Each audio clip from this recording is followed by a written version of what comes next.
के लिए लाया जाए तो इंग्लिश जबान में आपको कोई लफ्ज नहीं मिलेगा। ये कुरान की बलागत है, कुरान का एजाज है, कुरान की आफाकियत और आलमगीरियत है। ये कुरान का कमाल है कि वो लफ्जों के इतने मायने रखता है कि तलफ्फुज करते जाइए माना अलग अलग बदलता है। वाह वाह वाह माशाअल्लाह, सुभान अल्लाह, सुभान अल्लाह, क्या कहने, वाह वाह। इसी आयत के ताल्लुक से सुन लीजिए, इज़ा जाआ, क्या है आगे?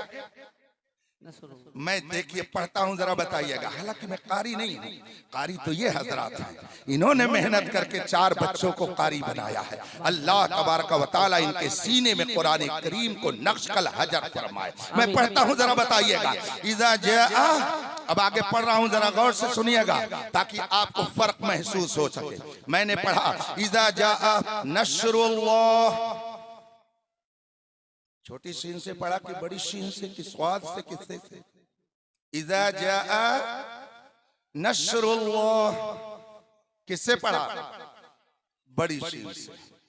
आप लोग तो आ गए लाइन पर, पढ़े लिखे हो गए, थोड़ी देर में आप लोग भी कारी हो रहे हैं। क्या बात। चलिए फिर मैंने पढ़ा इज़ा जाआ, गौर से सुनिएगा, इज़ा जाआ नस्रुल्लाह। अब किससे पढ़ा? स्वाद से नहीं पढ़ा भाई, गड़बड़ मत कीजिए, छोटी सीन से पढ़ा। अब जरा सुनिए, इज़ा जाआ नस्रुल्लाह, किससे पढ़ा? इधर का तोला कुछ ज्यादा मजबूत लग रहा है, इसमें कुछ कारी लोग हैं और इधर तरकारी लोग हैं, इसलिए इधर के लोग कम बोल रहे हैं। चलिए ठीक है, मेरी तरफ मुतवज्जे रहिए। इज़ा जाआ नस्रुल्लाह, किससे पढ़ा मैंने? से पढ़ा ना। और इज़ा जाआ नस्रुल्लाह, स्वाद से पढ़ा। 4 लफ्ज हो गया, नस्र, और फिर पढ़ा मैंने नस्र, और फिर पढ़ा मैंने नस्र, और फिर पढ़ा मैंने नस्र। ये 4 तरीके से पढ़ा गया, चारों के माना अलग अलग है। अगर आपने इसको छोटी सीन से पढ़ा नस्र, तो नस्र का माना होता है गिद्ध, चील कौवा गिद्ध होता है ना। तो अब माना क्या होगा? नस्रुल्लाह, उसका तर्जमा हो जाएगा अल्लाह का गिद्ध, अल्लाह का गिद्ध, चील कौवा गिद्ध, अल्लाह का गिद्ध। इज़ा जाआ नस्रुल्लाह का तर्जमा जब सीन के साथ पढ़ेंगे तो हो जाएगा जब अल्लाह की तरफ से गिद्ध आ जाए, ये तर्जमा होगा। और अगर पढ़ा जाए इज़ा जाआ नस्रुल्लाह, तो नस्र के माने होते हैं पब्लिसिटी करने के, किसी चीज को लोगों के दरमियान फैलाने के। नस्र, तो नस्रुल्लाह का मतलब होगा जब अल्लाह की तरफ से फैलाना आ जाए। और अगर आप इसको से पढ़ेंगे इज़ा जाआ नस्रुल्लाह, इसका तर्जमा होगा जब अल्लाह की तरफ से किसी चीज का बिखेरना आ जाए। और जब आप पढ़ेंगे इज़ा जाआ नस्रुल्लाह स्वाद से, तो तर्जमा होगा जब अल्लाह की मदद आ जाए।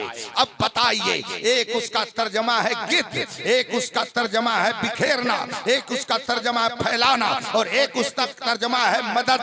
तो अब कुरान करीम में स्वाद के साथ है, यानी इज़ा जाआ नस्रुल्लाह, जब अल्लाह की मदद आए। और अगर आपने सीन से पढ़ दिया तो तर्जमा होगा जब अल्लाह की तरफ से गिद्ध आ जाए। बताइए माना बदला कि नहीं बदला? इसका मतलब यह है कि अगर आपने कुरान को क़िराअत के उसूल के मुताबिक नहीं पढ़ा तो आप कुरान नहीं पढ़ रहे हैं, बल्कि कुछ और पढ़ रहे हैं। कुरान तो वो है जो अरबी ज़बान में नाजिल हुआ। यहाँ कुरान करीम की आयत करीमा में अल्लाह की तरफ से मदद का जिक्र हो रहा है, और आप जो पढ़ रहे हैं उसमें अल्लाह की तरफ से गिद्ध का तज़किरा हो रहा है। अल्लाह अल्लाह, कुछ फर्क समझ में आ रहा है?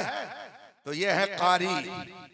ये जब पढ़ेंगे तो इज़ा जाआ नस्रुल्लाह नहीं पढ़ेंगे, ये पढ़ेंगे इज़ा जाआ नस्रुल्लाह। और आप जब पढ़ोगे तो नसरुल्लाह पढ़ दोगे, नसरुल्लाह पढ़ दोगे।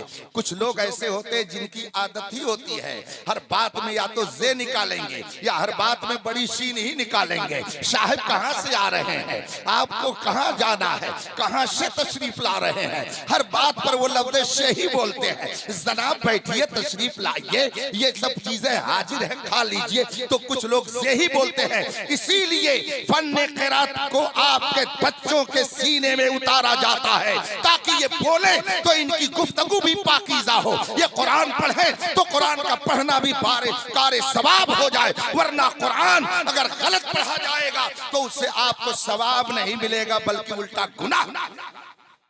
ये है कुरान। तो ये हाफिज हैं और ये बताइए इनकी जरूरत हुई कि नहीं हुई? हुई ना।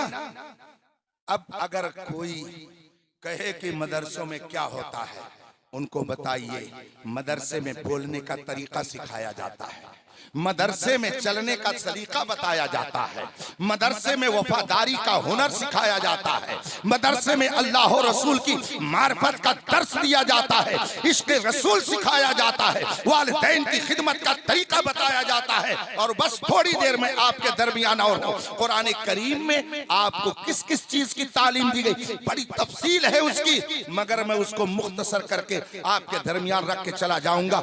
आप मेरी तरफ थोड़ी देर के लिए और खुसूसी तौर पर मुतवज्जे हो जाए। कुरान करीम और इस्लाम खास तौर से 5 चीजों की हिफाजत के लिए अपने मानने वालों को बहुत ही ज्यादा अहमियत के साथ तवज्जो करने की इजाजत बल्कि तवज्जो करने का हुक्म देता है। 5 चीजें सुन लीजिए, वो क्या हैं कि जिसकी हिफाजत और सेफ्टी इस्लाम का मकसद असली है। कुरान करीम और इस्लाम इंसानों के 5 चीजों की हिफाजत की जिम्मेदारी लेता है कि जो कुरान को सही ढंग से माने, जो इस्लाम का सही पैरोकार हो जाए। इस्लाम ये कहता है हम तुम्हारी 5 चीजों की हिफाजत की जिम्मेदारी लेते हैं।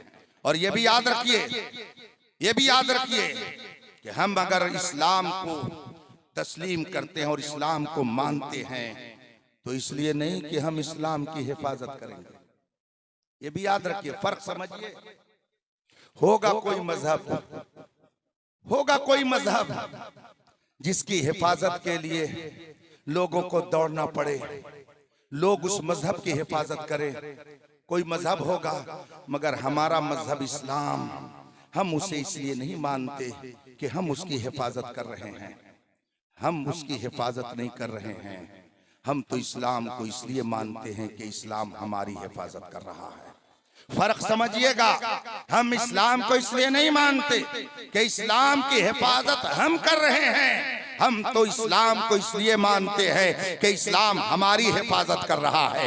अब आप पूछेंगे हजरत ये बताइए कि इस्लाम को मानने के बाद हमारी हिफाजत कैसी हुई? हमने कहा आप अपनी आंखों से देखिए, अपने माथे की आंखों से देखिए कि अगर आपने इस्लाम कबूल कर लिया, आप साहिब ईमान हो गए, आप मुसलमान हो गए, तो दर दर आपको पेशानी झुकाने की जरूरत नहीं है। ये एक सजदा जिसे तू गिरा समझता है 1000 सजदे से देता है आदमी को निजात। गोया हमने अगर इस्लाम को कबूल कर लिया तो इस्लाम ने हमारी पेशानी को हर दर पर झुकने से महफूज कर दिया, और हमने अपनी हिफाजत कर ली तो इस्लाम ने हमारी हिफाजत की, हमने इस्लाम की हिफाजत की। और क्या कहते वो भी सुन लीजिए जरा सा, हो सकता है आपके जहन में बात रह जाए। अगर आपने इस्लाम कबूल कर लिया तो आपको कुत्ता नहीं खाना है, आपको खिंजीर नहीं खानी है, आपको चूहा नहीं खाना है, आपको सांप नहीं खाना है, आपको गोजर नहीं खाना है, आपको बिच्छू नहीं खाना है, आपको छिपकली नहीं खानी है। और अगर आपने इस्लाम कबूल नहीं किया तो कोई बिच्छू खाएगा, कोई सांप खाएगा, कोई गोजर खाएगा, कोई खिंजीर खाएगा, कोई कुत्ता खाएगा। कितना पाकीज़ा मजहब है हमारा कि हमने इस्लाम को कबूल कर लिया तो इस्लाम ने हमको नापाक चीजों को खाने से महफूज कर दिया। अत्तय्यबात लित्तय्यबीन, पाकीज़ा अकीदा है तो पाकीज़ा ग़िज़ा है। अल खबीसात लिल खबीसीन, अगर अकीदा गलत है तो ग़िज़ा भी गलत है। अल्हम्दुलिल्लाह इस्लाम ने हमें पाकीज़ा अकीदा अता किया तो पाकीज़ा ग़िज़ा। तो बताइए इस्लाम ने आपकी हिफाजत की कि नहीं की? अब आइए जरा सा जल्दी से सुन लीजिए, 5 चीजें अपने जहन में रखिए, लोगों को बताइए कि इस्लाम कितनी अहमियत की चीज है और कितनी अहम चीजों की हिफाजत करता है। सुनिए गौर से, इस्लाम के जितने कवानीन हैं, जितने उसूल हैं, जितना निजाम इस्लाम है, वो सब इंसान की 5 चीजों की हिफाजत के लिए है। सबसे पहले इस्लाम के कानून के अंदर इंसान की जान की हिफाजत की जिम्मेदारी, जान की हिफाजत, उसके बाद इंसान की अक्ल की हिफाजत, इंसान के माल की हिफाजत, इंसान के नस्ब और नस्ल की हिफाजत और इंसान के दीन की हिफाजत। ये 5 चीजें हैं। इस्लाम के जितने उसूल हैं वो इन्हीं 5 चीजों की हिफाजत के लिए हैं। मसलन मिसाल के तौर पर कुरान कहता है कि जिसने किसी को बिला वजह कत्ल किया फकअन्नमा क़तलन नास जमीआ, गोया उसने सारी इंसानियत को कत्ल किया। इस्लाम में कत्ल करना, कत्ल नाहक सख्त जुर्म और हराम है। इस्लाम ने कत्ल को क्यों हराम करार दिया?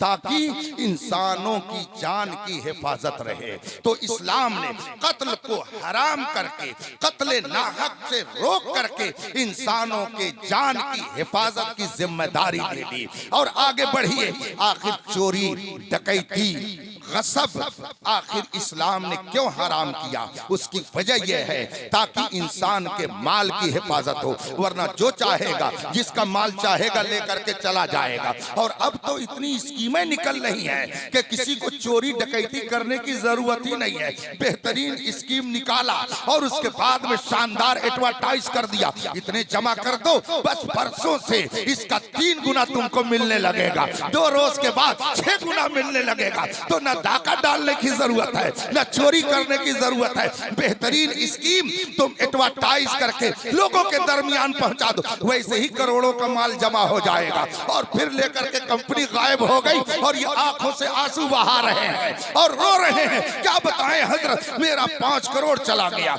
मेरा 2 करोड़ चला गया, मेरा 6 करोड़ चला गया। इसीलिए इस्लाम ने सूद को सख्ती से हराम फरमाया, बल्कि फरमाया गया कि सूद का 1 रुपया खाना ये 36 मर्तबा अपनी मां से ज़िना करने से भी ज्यादा बुरा। इतनी सख्ती से इस्लाम ने सूदखोरी को मना किया है कि अपनी मां से 36 मर्तबा ज़िना करने से भी ज्यादा बुरा है कि आदमी 1 दिरहम सूद का खाता हो। लेकिन मुसलमान आजकल यहाँ क्या सोचता, पैसा हो चाहे जैसा हो, अल्लाह मुसलमानों को समझ अता फरमाए। मादा परस्ती के इस दौर में ये भी समझता। अभी मैंने एक बयान सुना, कोई पुलिस महकमे के ऑफिसर हैं, वो मुसलमानों को समझा रहे हैं। तो मैंने सुना तो मुझे वो बात वाकई बहुत ही माकूल लगी। वो पुलिस महकमे के अहम ऑफिसर थे, मुसलमानों को जमा करके वो समझा रहे थे कि देखो भाई, तुम अगर अपने जुलूस में लड़कों को नाचने की इजाजत दे दोगे तो बताओ तुम में और हिंदुओं में फर्क क्या रह जाएगा। इसलिए कि नाचते वो जुलूस में है, तुम भी अगर जुलूस में नाचोगे तो तुम दोनों में फर्क क्या रह जाएगा। उनका मजहब और है, हमारा और तुम्हारा मजहब और है। हालांकि वो समझाने वाले गैर मुस्लिम ही थे, मगर वो समझा रहे हैं कि तुम्हारे मजहब में जब ये नहीं है तो गैरों की नकल मत करो, उसको देख करके तुम डांस मत करो, नाच मत करो। जुलूस किसी और का होगा जिसमें नाचने गाजने गाने का तरीका बताया जाता होगा। तुम तो अपने पैगंबर का जुलूस निकालते हो, अपने किसी वली का जुलूस निकालते हो, अपने किसी बुजुर्ग का जुलूस निकालते हो। क्या तुम्हारे पैगंबर ने, तुम्हारे वली ने, तुम्हारे बुजुर्ग ने ये तालीम दी है कि अपने जुलूस में तुम डांस करो? जब तुम्हारा मजहब इसकी इजाजत नहीं देता है तो गैरों की नकल करके तुम खुद ऐसा क्यों करते हो? संजीदा मजहब के मानने वाले हो तो संजीदगी का प्रूफ पेश करो। बताइए उसकी बात माकूल है कि नहीं माकूल है?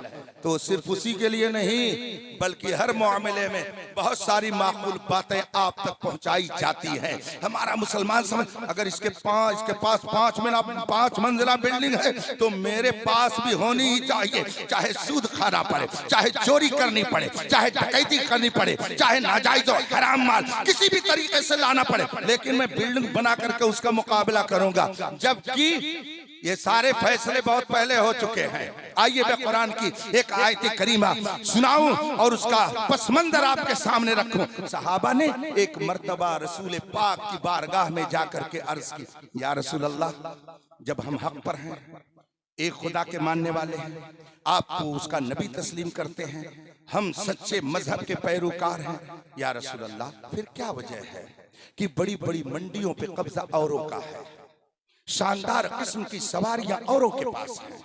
ये मैं नहीं कहता, आप कुरान पढ़ें तो उसमें आपको मिलेगा। साहबा ने सवाल किया था हुजूर से, या रसूल अल्लाह, बड़ी बड़ी मंडियां इनके कब्जे में, मक्के की मार्केट इनके कब्जे में, उम्दा किस्म की सवारियां इनके पास, या रसूल अल्लाह, जब हम पर हैं तो ये सारी चीजें इनके लिए क्यों हैं?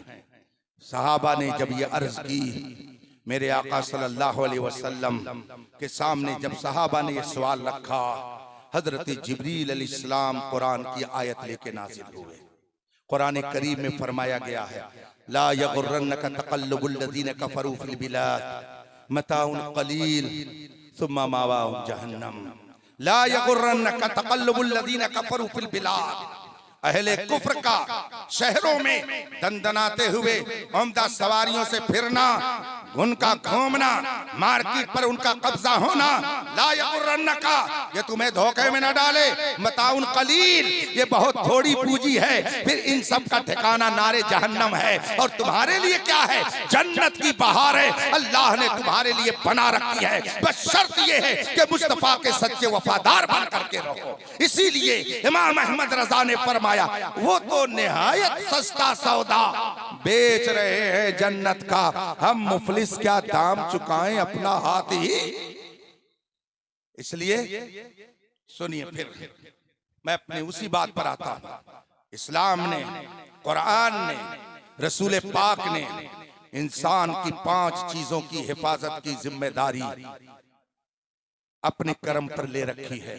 इंसान की जान की हिफाजत और इंसान के माल की हिफाजत। जान की हिफाजत के लिए कत्ल को हराम करार दिया, और माल की हिफाजत के पेशे नजर चोरी, डकैती, गसब, सूदखोरी को हराम करार दिया। माल की हिफाजत के लिए जुएबाजी को हराम करार दिया।